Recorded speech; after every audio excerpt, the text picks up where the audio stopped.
जितना भी हमारे इस गढ़वा जिला के जितने भी नेता लोग हैं, जो बड़े बड़े नेता लोग हैं, विधायक हो, कोई भी दल के हो, सब पास हम फोन किए। फोन करने के बाद आईसीयू रूम नहीं, कोई नेता नहीं दिलवाने पाए। और जब वोटिंग का जब टाइम होता है तो वो वादा क्या करते हैं कि 12 बजे रात के भी आप लोग कहिएगा तो हम खड़ा रहेंगे। बाकी जब खड़ा होने का समय आया तो कोई नहीं खड़ा हुआ।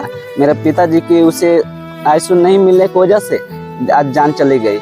आज हमारे जितने भी मीडिया बंधु हैं, इस बात को सब फैलाइए और इरफान अंसारी जो स्वास्थ्य मंत्री हैं उनको तक भी खबर जाना चाहिए कि जो रांची रेंज का जो जर्जर स्थिति जो है उसको सुधारा जाए। वहाँ के स्वास्थ्य मंत्री जो मेरा झारखंड का स्वास्थ्य मंत्री है, इतना भ्रष्ट स्वास्थ्य मंत्री है, जो कि इस भ्रष्ट स्वास्थ्य मंत्री को मेरा झारखंड में नहीं रहना चाहिए था, जो कि अभी तक है। और हम उनसे यही गुजारिश करेंगे, मेरा पिताजी तो गुजर चुके हैं, इसमें हम कुछ नहीं कह पाएंगे, बाकी आने वाला पीढ़ी को ठीक ठाक से इलाज किया जाए और जो भी उसमें त्रुटि हो, कमी हो, उसको पूरा करें। नमस्कार, मैं मनोज कुमार, आप देख रहे हैं lead India news. Lead India news में आपका झारखंड की चरमराती स्वास्थ्य व्यवस्था और जनप्रतिनिधियों के उस उदासीन रवैया ने एक बेटे के पिता को छीन लिया। यह घटना न केवल स्थानीय विभाग को लापरवाही को उजागर करती है, बल्कि जनप्रतिनिधियों के संवेदनशीलता पर भी गंभीर सवाल खड़े करती है।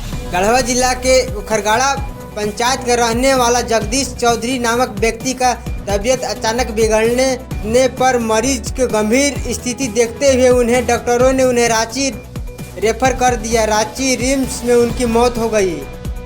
पत्रकार को बुलाए इस तरह कि हमारे पिताजी को बहुत तेज तबीयत खराब था। मतलब ये गढ़वा से रेफर कर दिए थे रिम्स के लिए, रांची के लिए। जब हम लोग पहुँचे तो भैया लेके गए थे रांची। तो रांची पहुंचने के बाद जितना भी हमारे इस गढ़वा जिला के जितने भी नेता लोग हैं, जो बड़े बड़े नेता लोग हैं, विधायक हो, कोई भी दल के हो, सब पास हम फोन किए कि और वहाँ भैया हमको पास फोन किए कि आईसीयू के जो बहुत ज़रूरत है, तो आईसीयू के ज़रूरत है तो हम फोन की सब पास फोन किए।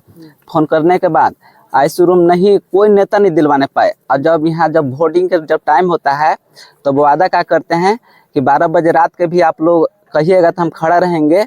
बाकी जब खड़ा होने का समय आया तो कोई नहीं खड़ा हुआ, केवल संतावना दिए कि हो जाएगा, बाकी कभी नहीं हुआ। मेरे पिताजी की उसे आईसीयू नहीं मिलने की वजह से आज जान चली गई।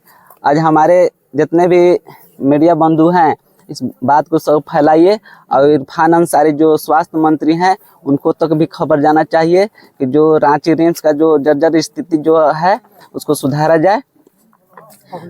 और जितना ही पब्लिक लोग हैं, जितना मतलब गरीब परिवार जाते हैं जिसको लगाव नहीं है, वो बेड पर पड़ा रहता है तो बेड मिलबो नहीं करता है, वो मतलब कलट के मरता है। हम आके सामने देख आए हैं। और जब हम लोग हम लोग प्रयास किए, कोशिश किए, फिर भी हम लोग के बेड मिला। बाकी जो आईसीयू रूम में नहीं भर्ती हो लिए, जनरल बोगी में डाल दिए और वार्ड में। फर्स्ट में तो हम फोन किए थे जेएमएम के एगो हमारे पंचायत अध्यक्ष हैं, विधायक सत्येंद्र तिवारी हैं, उनको पास फोन किए। अभी जो विधायक है वो क्या पहल किए? वो सत्येंद्र तिवारी कोई गौतम तिवारी के भेजे हुआ, तो केवल भर्ती कराए थे गौतम तिवारी। फिर जेएमएम के भैया, मेरे भैया है कमलेश भैया, वो बात किए ये बीनू ठाकुर से। तो अपना मिथिलेश ठाकुर जो उनको भैया हैं बड़े, उनको पास होल्ड पर लेके फिर बीनू ठाकुर को अपना दिन के बैठाए, मतलब वहाँ पहुँचे। बाकी उन लोग केवल संतावना दिया, आईसीयू रूम में नहीं भेजा। आईसीयू रूम के नहीं मिलने के कारण हमारे पिताजी की मौत हुआ। बीमार यहाँ के जितना भी नेता लोग हैं और स्वास्थ्य मंत्री हैं, यही लोग हैं। विशेषकर जो हैं सांसद, उनको जो प्रिय जो खास समदिन है, उनको पास हम फोन तो बोले ना कि काम हो जाएगा, बड़ा हमको से नहीं होगा। उनको कोई पिए थे, वो अलग पिए थे। बाकी उनको जो खास समदिन थे, मैनेजर बोलेंगे तो काम होगा। ऐसा तो हमारे संसद के काम है। जब वोट लेने के पारी आता है तो हर वादे पूरा कर देंगे।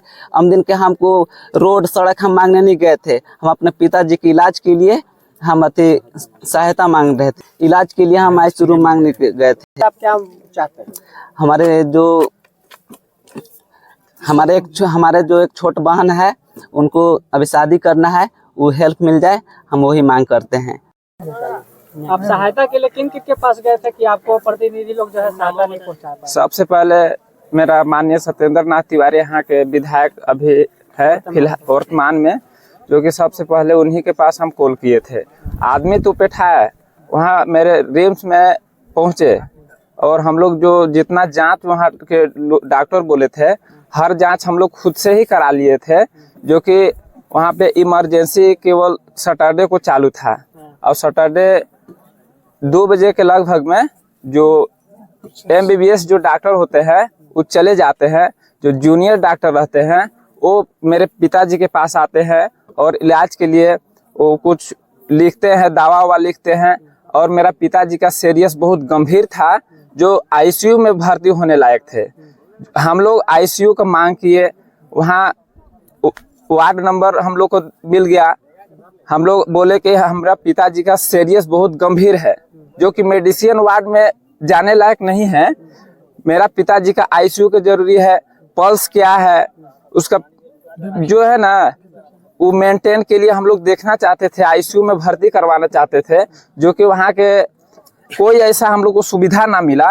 और हम लोग को मीडियम रूम में मेडिसिन रूम में हमको जनरल वार्ड में बिक कर, और वहाँ पे जो भी ये डॉक्टर थे, जूनियर डॉक्टर थे, केवल जूनियर डॉक्टर, सीनियर डॉक्टर कोई भी नहीं थे। और जूनियर डॉक्टर भी जो भी थे, हम जूनियर डॉक्टर के पास जाते कि मेरा पिताजी का ज्यादा स्थिति खराब होते जा रहा है, जो कि बोलने से असमर्थ हैं, जो कि घबराहट ज्यादा हो गया है, उस घबराहट को थोड़ा देख लिया जाए। BP लो के कारण घबराहट है कि BP हाई के कारण घबराहट है, कि शुगर क्या है उसको जांच कर लिया जाए। तो वो जो जूनियर डॉक्टर थे, जूनियर डॉक्टर बोल रहे हैं कि OD के टाइम ही आपका पल्स BP हर चीज चेक होगा, अब बीच में आप ला के प्रेशर डालिएगा, हम लोग कुछ नहीं कर पाएंगे। जहाँ रहेगा फिर भी नहीं करेंगे। नहीं, इमरजेंसी रहेगा, वो साफ बोल रहे थे कि इमरजेंसी रहेगा, चाहे जो भी रहेगा, हम OD के टाइम ही उसका BP पल्स वगैरह हम चेक कर पाएंगे। सिस्टर के बोले मेरा पिताजी का सीरियस बहुत गंभीर है, जो कि अब वो बोलने से असमर्थ है, और हमरा लग नहीं रहा है कि मेरा पिताजी अगर ऐसे इलाज चलते रहा तो मेरा पिताजी जीवित रह पाएंगे। तो अभय कुमार जो थे, अभय कुमार मौजूद नहीं थे, उनका सीनियर कोई डॉक्टर थे। हम लोग इलाज के लिए जाते थे, 5 बार जाते थे तो 1 बार रिस्पॉन्स मिलता था, और वो भी रिस्पॉन्स में बोलते कि आप 1 नंबर काउंटर पे जाइए, दवा लिखवा के आइए और इलाज होगा। 1 नंबर कम से कम वहां से 300 से 400 मीटर दूरी था। सीढ़ी से हम लोग पैदल दौड़ के जाते थे, डॉक्टर से लिखवा के लाते थे, और एक छोटा सा कोई इंजेक्शन देते थे, जो कि वो इंजेक्शन देने के बाद मेरा पिताजी का घबराहट और ज्यादा तेजी से बढ़ने लगा। तो हम अपना छोटा भाई नरेश कुमार चौधरी के पास कॉल किया मैंने कि पिताजी का हालत दिन पर दिन एकदम गंभीर होते जा रहा है, कोई पैरवी का जरूरी है। जो स्वास्थ्य मंत्री है, जो स्वास्थ्य मंत्री का कोई करीब में है, उनको कॉल किया जाए और पिताजी का ICU रूम का प्रोवाइड कराओ, और जरूरी है जितना जल्दी हो सके। पर स्वास्थ्य मंत्री के पास कॉल किया गया था और स्वास्थ्य मंत्री कुछ नहीं रिस्पॉन्स दिए, कुछ भी वहाँ पर व्यवस्था नहीं दिए। इसी चलते हम ये कहेंगे वहाँ के स्वास्थ्य मंत्री, जो मेरा झारखंड का स्वास्थ्य मंत्री है, इतना भ्रष्ट स्वास्थ्य मंत्री है, जो कि इस भ्रष्ट स्वास्थ्य मंत्री को मेरा झारखंड में नहीं रहना चाहिए था, जो कि अभी तक है। और हम उनसे यही गुजारिश करेंगे, मेरा पिताजी तो गुजर चुके हैं, इसमें हम कुछ नहीं कह पाएंगे, बाकी आने वाला पीढ़ी को ठीक ठाक से इलाज किया जाए, और जो भी उसमें त्रुटि हो, कमी हो, उसको पूरा करें, और मेरे पिताजी का जैसा इलाज किसी व्यक्ति का ना हो। हाँ, मेरे पिताजी गुजर गए, अब हम इसमें कुछ नहीं करते हैं। जितना भी मेरा प्रेशर रहा, परिणाम रहा, हम जितना हमसे बना वो हम पूरा किए। पर मेरा पिताजी डॉक्टर के कारण, स्वास्थ्य मंत्री के कारण मेरा पिताजी अब इस दुनिया में नहीं रह पाए। सरकार से ही मांग करना चाहते हैं, केवल अपने के लिए नहीं मांग कर रहे हैं, जितना भी मेरा ग्राम जनता और झारखंड का निवासी हैं, हम उस सभी के लिए मांग कर रहे हैं कि जो भी है मेडिसिन का जरूरत है तो नॉर्मल है तो मेडिसिन में किया कीजिए। स्वास्थ्य अगर विभाग में सुधार किया जाए। हाँ, स्वास्थ्य विभाग में सुधार किया जाए और अच्छा से इलाज हो, जो भी उसमें त्रुटि हो उसका पूरा किया जाए।